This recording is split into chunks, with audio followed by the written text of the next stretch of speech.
Bonjour à tous, bienvenue dans notre monde de la spiritualité. Le thème de mon message aujourd'hui, j'ai envie de vous raconter une autre belle histoire du pays d'en haut. Vous savez, j'aime les récits qui choquent, car bien souvent ce sont les plus fertiles en rebondissements inattendus. Plus ils vous intriguent, plus ils nous poussent à les approfondir pour y trouver des choses cachées que nous n'avons pas vues dans une première lecture, ce qui m'arrive assez souvent d'ailleurs. Et voici le texte que je vous propose aujourd'hui. Je vous laisse le soin d'apporter vous-même un titre à ce message. Il est écrit, et je cite 2 Rois, chapitre 2, le verset 11. Comme il continuait à marcher, en parlant, voici qu'un char de feu et des chevaux de feu les séparèrent, l'un et l'autre. Et Élie monta au ciel dans un tourbillon. Et dans le même chapitre, et je cite les versets 23 et 25, il monta de là à Béthel, et comme Élisée chemina la montée, des jeunes gens sortirent de la ville, et ils se moquèrent de lui en lui criant « Monte, chauve! Monte, chauve! » Élisée se retourna pour les regarder, et il les maudit au nom de l'Éternel. Alors 2 ours sortirent de la forêt et déchiquetèrent 42 de ses adolescents. À première lecture, ces versets sont difficiles à comprendre et même à admettre. Mais comme vous le savez sans doute, il faut bien souvent s'attendre à rencontrer quelques difficultés lorsque on est un lecteur assidu de la Bible. Dès que le Seigneur a fait une œuvre de grâce dans le cœur de son élu, choisi avant même la fondation du monde, sachez que ce dernier n'aura jamais du tout cuit dans la bouche. Dieu se révélera à cette brebis de façon progressive, évidemment, à son assiduité de la lecture de la parole de Dieu. D'ailleurs, c'est qui nous a dit « Cherchez et vous trouverez ». Demandez et l'on vous donnera, et frappez et l'on vous ouvrira, en Matthieu 7 et le verset 7. Moi, je vous dis que personne ne tirera profit du livre de Dieu en se contentant d'en effleurer simplement la surface. Nous devons creuser et percer jusqu'à ce que nous obtenions les trésors des perles cachées que nous cherchons. La porte de la parole ne s'ouvre qu'avec la clé d'une recherche passionnée. Une intelligence limitée comme la nôtre ne peut pas prétendre sonder à fond la pensée d'un Dieu absolu dans son infini. C'est ridicule. Est-ce que la Bible serait encore la parole de Dieu si nos esprits pouvaient la sonder à fond? Poser la question, c'est y répondre tout simplement. Admettre qu'il y a des difficultés dans la Bible ne diminue en rien la valeur de ce livre. Il faut par contre nous souvenir que la valeur d'un fait n'est pas altérée par notre incapacité à le comprendre entièrement. Ce n'est pas par la simple curiosité que nous allons analyser ce récit, ni avec l'idée d'en retirer une interprétation dogmatique intangible, ni surtout pour faire des réserves devant ces textes comme si nous étions honteux, et ni pour justifier Dieu, ni pour décider selon si la pensée barthienne nous pouvons accepter telle que partie de la Bible comme étant la parole de Dieu et pas certaines autres. On va regarder cet épisode pour voir ce que la Bible dit et surtout ce qu'elle peut nous enseigner aujourd'hui. Donc, où a eu lieu cet événement? C'est mon premier point. Évidemment, à l'entrée de Béthel. Ces jeunes vivaient dans un endroit historique. C'est à Béthel que Dieu avait parlé à Jacob et s'était révélé à lui. On trouve ça en Genèse 28, 19. Et en passant, ce nom signifie maison de Dieu. C'est là que Jacob y bâtit un autel à l'Éternel. C'est là aussi que l'arche de l'Éternel y demeura pendant des années. Et c'est à Béthel qu'on venait consulter le Seigneur. Et c'est là que la justice était rendue par le prophète Samuel. Vous allez trouver ça dans le livre de Samuel. Mais les temps ont bien changé. Et malgré la présence d'une communauté vivante, comme celle des fils des prophètes, malgré le passage occasionnel du grand prophète Élie, la ville en était devenue un haut lieu de l'idolâtrie, pour ainsi dire la capitale de l'apostasie. On y adorait le veau d'or, et en plus, bien, on lui offrait des sacrifices.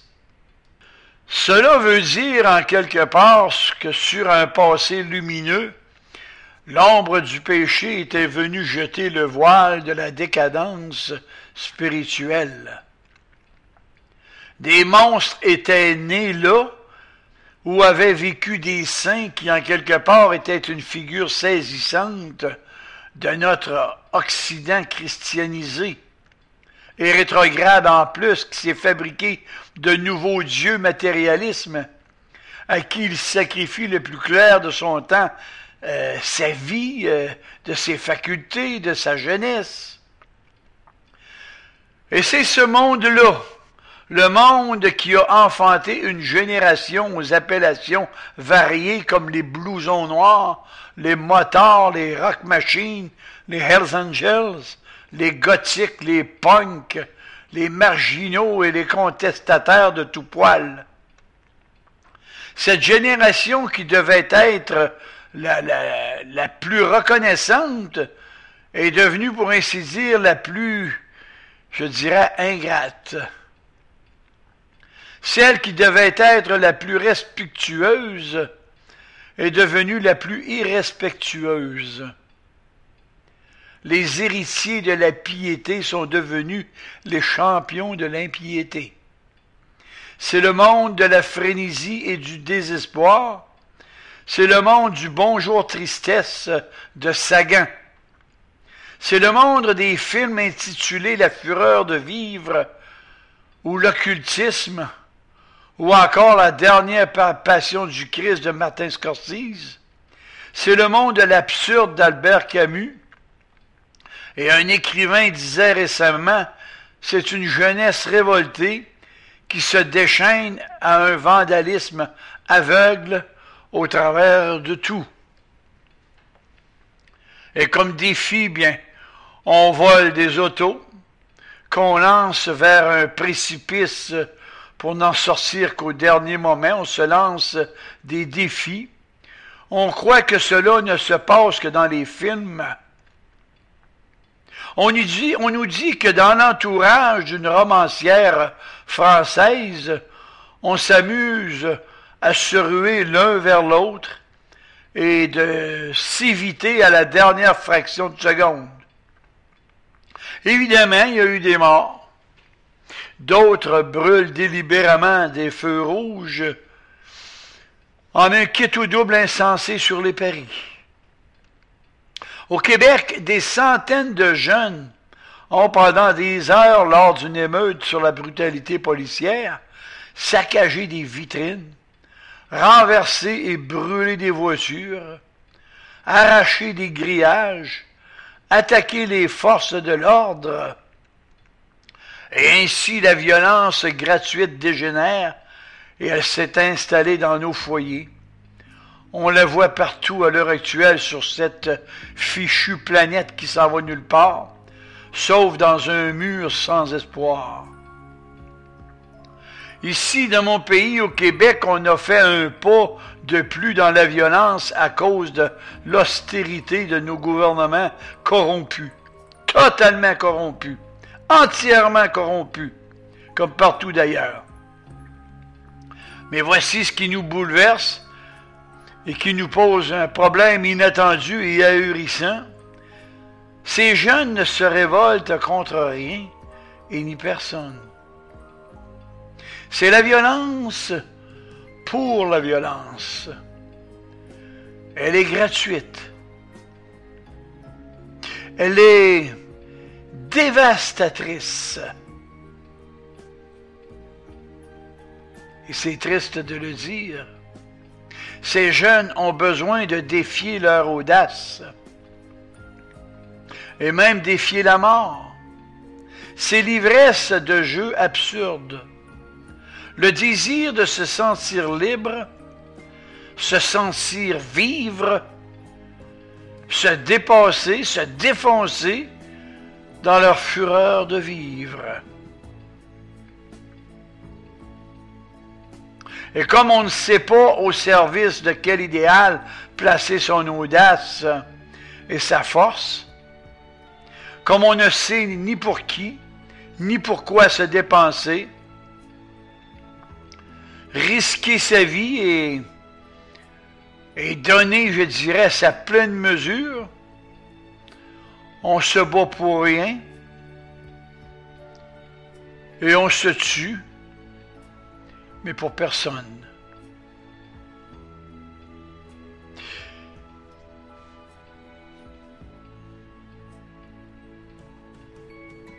Cette fureur de vivre est le mal d'une jeunesse dont on a vidé l'âme. C'est l'expression d'un désespoir infini, d'une faim et d'une soif auxquelles on n'a rien à faire d'un appel auquel personne n'a répondu. Le drame de ces jeunes est d'ordre moral et d'ordre spirituel. Ils ont besoin de beaucoup plus que de l'argent, que du confort et des plaintes éphémères, des plaisirs éphémères. Leur violence est le cri, je dirais, de leur détresse. La jeunesse, nous a-t-on dit, est faite pour l'héroïsme. Il nous faut donc leur montrer les sommets, mais aussi la route dure pour arriver. Et la plus urgente de nos responsabilités, c'est de donner aux jeunes des raisons de vivre, un maître à aimer, qui demande tout et à qui on est capable de tout donner. Et ce maître, bien, nous le connaissons. Ou plutôt, disons que c'est lui qui nous connaît. En Galates 4:8. C'est celui qui affirme qui est le chemin, la vérité et la vie. En Jean 14:6. Mais je reviens à mon texte. Qui étaient ces jeunes? Voyons qui étaient ces jeunes gens dans mes textes. Certains parlent d'enfants, mais ça ne tient pas du tout la route biblique. Scofield, dans ses notes, traduit le mot hébreu par adolescent et le justifie en disant que le même mot est utilisé pour Joseph, alors âgé de 17 ans, autant pour Benjamin, Absalom et pour David, qui, jeune adolescent, gardait les troupeaux de son père, le roi David, qu'il est devenu. 1 Samuel 16:11.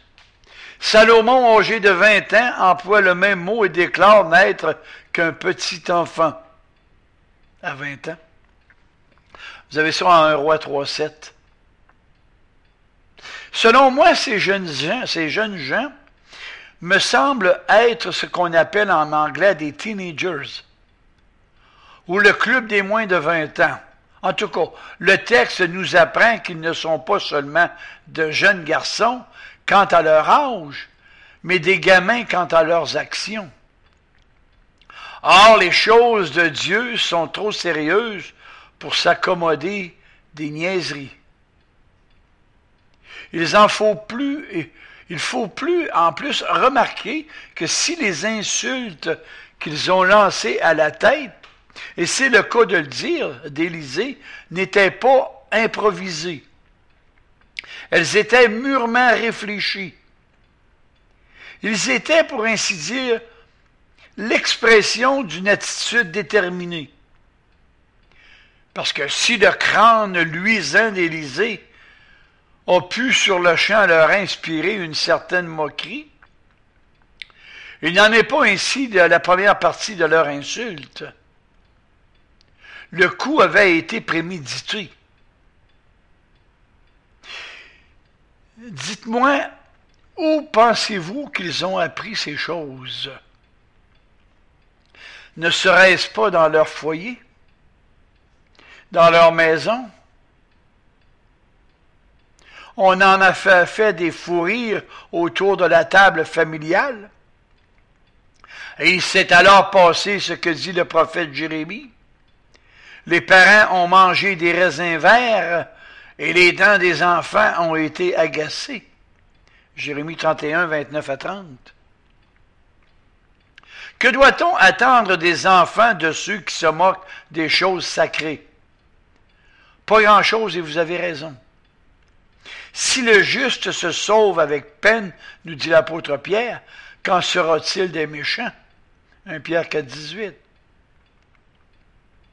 Si le bon exemple des parents ne suffit pas toujours pour maintenir les enfants dans le bon chemin, que dire là où l'exemple est franchement mauvais? Et notez que ce sont les responsables d'Égypte qui ont péché et que ce sont les premiers-nés qui ont écopé. Je le répète, ce sont les responsables d'Égypte qui ont péché et ce sont les premiers-nés qui ont écopé. C'est ce qu'on appelle la loi de la solidarité. Voyons un autre trait de caractère. Ils avaient besoin d'être braves, courageux. Ils avaient la bravoure du nombre. Et en passant, avez-vous déjà vu une foule de jeunes ensemble? C'est fou ce qu'ils peuvent faire. Rien ne les contrôle. C'est la frénésie de la folie. Il devait être au moins 42 pour insulter Élisée. Seul, il n'aurait jamais osé. Et cela dénote un manque total de courage individuel. Ne croyez-vous pas? Prenez-les séparément et ces durs de dur deviennent des mous. Ils s'écrasent comme des carpettes. On devine très bien que la noirceur est ailleurs que sur leur blouson. La noirceur est dans le cœur. Elle déteint sur les sentiments et sur leur façon d'agir. Allons-y par la logique. Outre le mauvais exemple à la maison, il est de toute logique de penser qu'ils avaient peur de la blancheur, de la pureté de l'âme. Et c'est par réaction à une blancheur dont ils ne voulaient pas payer le prix qu'ils ont choisi le noir. Jésus est la lumière du monde en parlant de lui-même, et je le cite, « La lumière est venue dans le monde et les hommes ont préféré les ténèbres à la lumière, parce que leurs œuvres étaient mauvaises. » Jean 3, 19. Et c'était aussi vrai du temps des apôtres dans le livre des Actes. La vie des premiers chrétiens était si lumineuse et remplie de l'esprit qu'on n'osait pas se joindre à eux. Et c'est encore vrai de nos jours.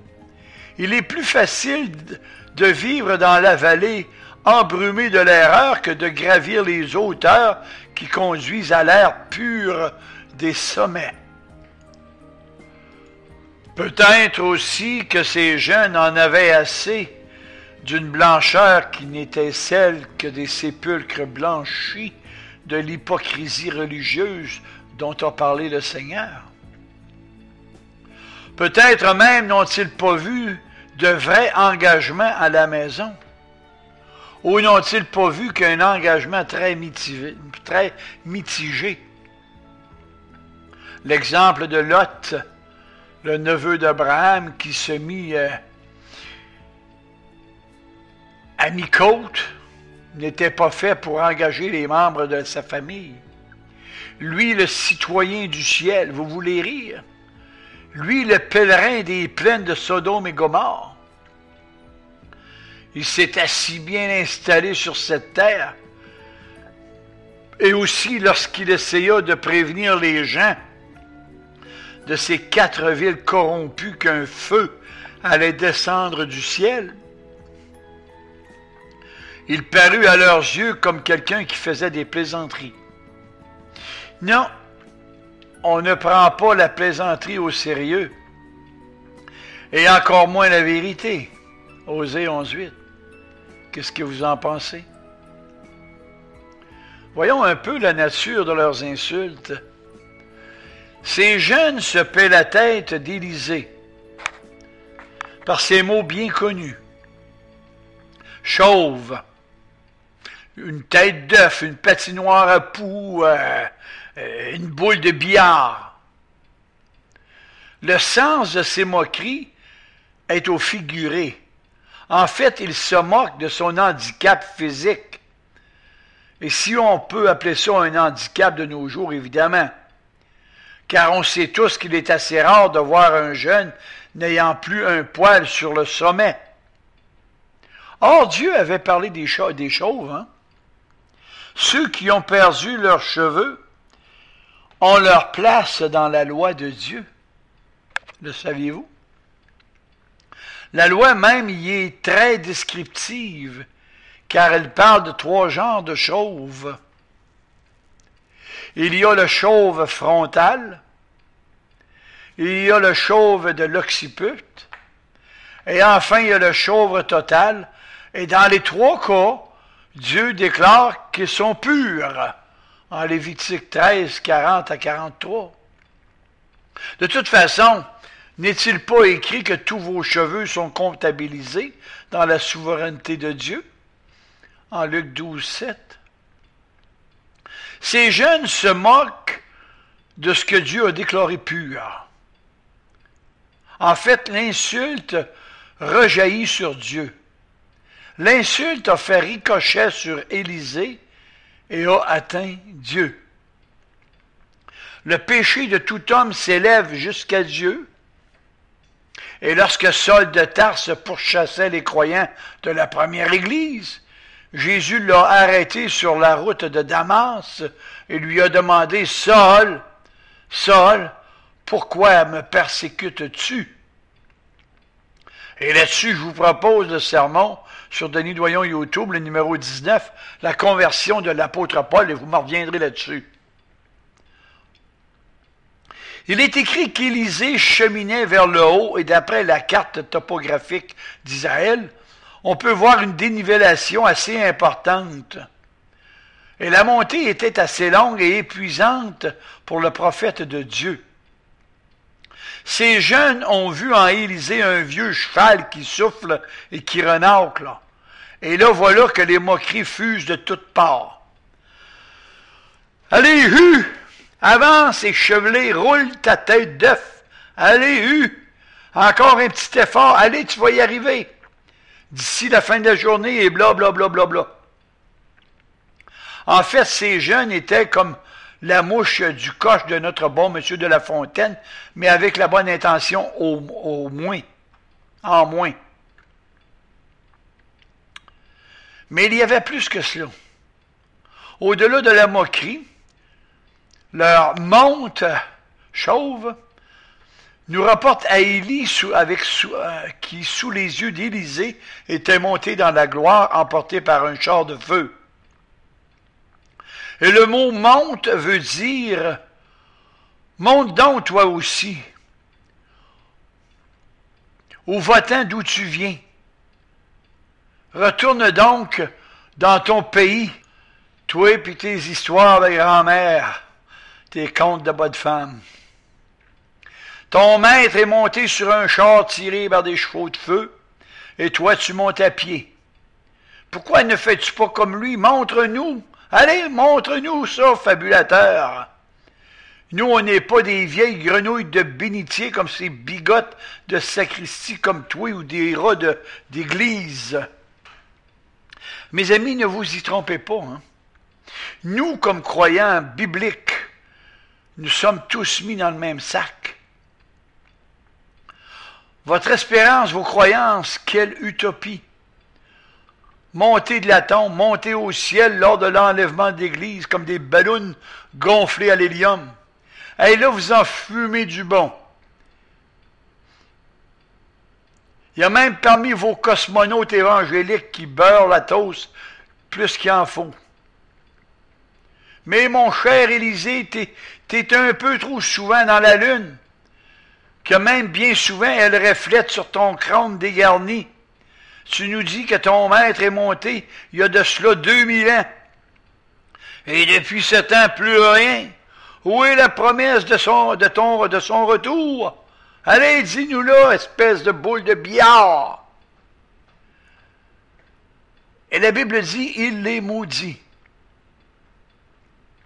Je vais vous dire une chose, et que je ne crois pas un seul instant à la susceptibilité d'Élisée. Non, Dieu n'aura pas vengé l'amour-propre froissé de son prophète. Dieu n'ôtera jamais la vie à quelqu'un au nom d'un crâne reluisant, même si c'est le crâne d'un prophète.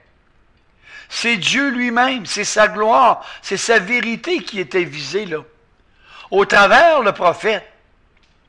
Et c'est alors que Dieu lui-même entre en action. Voyez-vous, lorsque le témoignage de ses serviteurs ne suffise plus. Lorsqu'un enlèvement attesté par les 100 fils des prophètes ne suffise plus. Lorsque la résurrection de Christ est attestée par plus de 500 témoins oculaires ne suffisent plus pour convaincre les gens que la grâce de Dieu est pour eux. 1 Corinthiens 15, 6. Quand bien même il serait écrit que les miracles ont été opérés par le Fils de Dieu, ils ne croiront pas plus. Jean 12, 37. Lorsque tout aura été essayé sans succès, il ne reste plus que l'attente d'un terrible jugement. Hébreux 10, 27. Car il est toujours vrai qu'on ne se moque pas de Dieu et qu'on ne lui résistera pas toujours impunément. En Galates 6, 7. Et ce soir-là, à Béthel, il y a eu une autre voix qui s'est fait entendre. C'est la tragédie que je vous parle. C'est la voix de ces 42 absents. Et parmi ceux qui ont pleuré ce soir-là, plus d'un ont été amenés à revoir leur position personnelle devant Dieu. Je ne fais aucune excuse pour ces textes. Je n'y apporte aucun amendement. Je l'accepte tel qu'il est. C'était une génération qui, par ses mauvaises œuvres, s'était attiré la malédiction. Car il y a un genre de vie qui appelle la malédiction. Il ne faut pas nous leurrer. Le même Dieu qui, par Jésus-Christ, a dit « Laissez venir à moi les petits-enfants » en Matthieu 19, 14. C'est le même Dieu qui en a fait déchirer 42 par des ours. Dieu est fidèle en ses promesses. Et il est aussi fidèle en ses menaces. Et je vous propose le sermon numéro 11, le point de non-retour sur Denis Doyon YouTube. Le Dieu qui renverse, qui réserve le ciel et ses félicités à seulement ceux qui l'ont choisi d'avance, avant même la fondation du monde, est aussi celui qui réserve les tourments de l'enfer aux réprouvés. Mais ce n'est pas mon sujet, si vous voulez en savoir plus, bien, allez voir la doctrine de l'élection divine, le numéro 79. Celui qui s'est inquiété de la salubrité de Jéricho et qui fit une œuvre sociale en assainissant les eaux est aussi celui qui a discerné ce qu'il y avait de monstrueux dans les péchés de ses adolescents qui les a condamnés. Mes amis, ne nous fabriquons pas un Dieu à notre mesure, à la mesure de nos sentiments et de notre sainteté boiteuse. Sachons seulement que celui qui a pleuré sur Jérusalem, alors que nous ne l'aurions pas fait, a aussi maudit les villes de Chosarim et de Bethsaïda. Le récit que je vous ai proposé aujourd'hui n'est pas à la stature d'Élisée, il est à la taille de Dieu. Et de peur que nous nous attardions trop sur Élisée, notez qu'à peine a-t-il prononcé la malédiction que Dieu l'a fait exécuter immédiatement. En fait, Dieu prend à son corps défendant la malédiction. C'est Dieu tout entier qui entre dans cette scène. Et la preuve, c'est que si même on suppose que la malédiction est une initiative du prophète, ce qui n'est pas le cas évidemment, la sortie de 2 ours ne peut en aucun cas être attribuée au seul Élisée, mais au Dieu souverain dans toute sa souveraineté. Mais disons-le sans scrupule, car il s'est sans doute trouvé à Béthel des esprits qui expliquent tout dans leurs propres mots. Ils vont mentionner cet incident en soulignant le nom d'Élisée et non celui de Dieu. Et pour ce faire, bien certains ont trouvé des causes naturelles à cette attaque de 2 ours face à 42 adolescents. On a même accusé la fatalité, car c'est plus facile que de reconnaître Dieu en tout.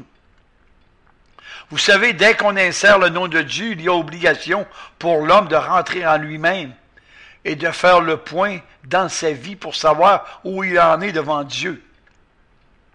Je ne sais pas si les 42 jeunes ont tous péri dans cette pitoyable aventure, mais ceux qui y ont échappé, si toutefois il y en a qui en ont échappé, il y en a qui ont gardé des cicatrices toute leur vie.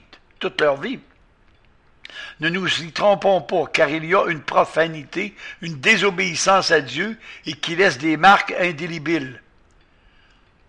Que les parents, donc, qui ne veulent pas que les dents de leurs enfants soient agacées, ne mangent pas eux-mêmes les raisins verts de la désobéissance. Un appel retentit encore aujourd'hui. Que le peuple de Dieu se reconnaisse sans réserve aux ailes de leur premier amour dans la personne divine de Jésus-Christ. Il est notre seul rempart contre les brisements de cœur qui n'ont point de remède. Élisée a certainement dû être très affecté tant par les insultes qu'on lui a lancées à la tête que par la sentence qu'il a dû prononcer. S'il y a des larmes au service de Dieu, il les essuiera. Mais en dehors de lui, il n'existe que des larmes sans consolation. Je dirais des larmes froides. Jérémie a fait l'expérience d'un service dont il aurait voulu sortir tant il était écrasé par le poids des prophéties, qu'il était contraint de prononcer. Écoutez la plainte qu'il fait monter à Dieu. « Éternel, tu m'as saisi et tu m'as vaincu. Je suis chaque jour un sujet de raillerie. Tout le monde se moque de moi. Et en plus, ta parole est un sujet de risée tous les jours. Je me suis dit, Seigneur, je ne ferai plus mention de toi. Je ne parlerai plus en ton nom. Mais il y a dans mon cœur comme un feu dévorant, renfermé dans mes os. Et je m'efforce de le contenir, mais je ne le puis. » Jérémie 27. Et après avoir répandu son cœur devant Dieu, Jérémie prolonge ses pensées dans son livre des Lamentations de Jérémie au chapitre 3 par cette conclusion. Mes amis, les bontés du Seigneur ne sont pas épuisées. Ses compassions ne sont pas à leur terme, car elles se renouvellent chaque matin. Et il est bon d'attendre en silence le secours du Seigneur. Amen et amen, et que le Seigneur vous bénisse au travers de ce message.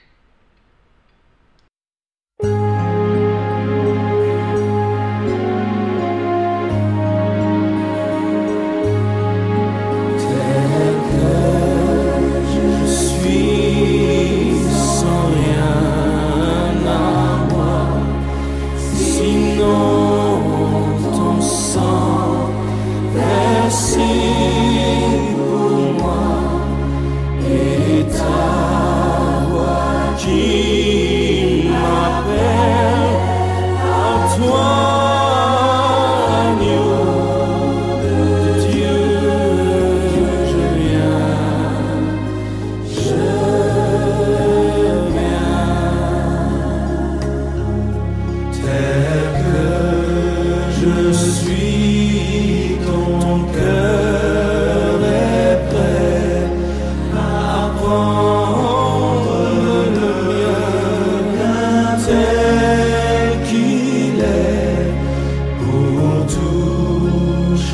changé.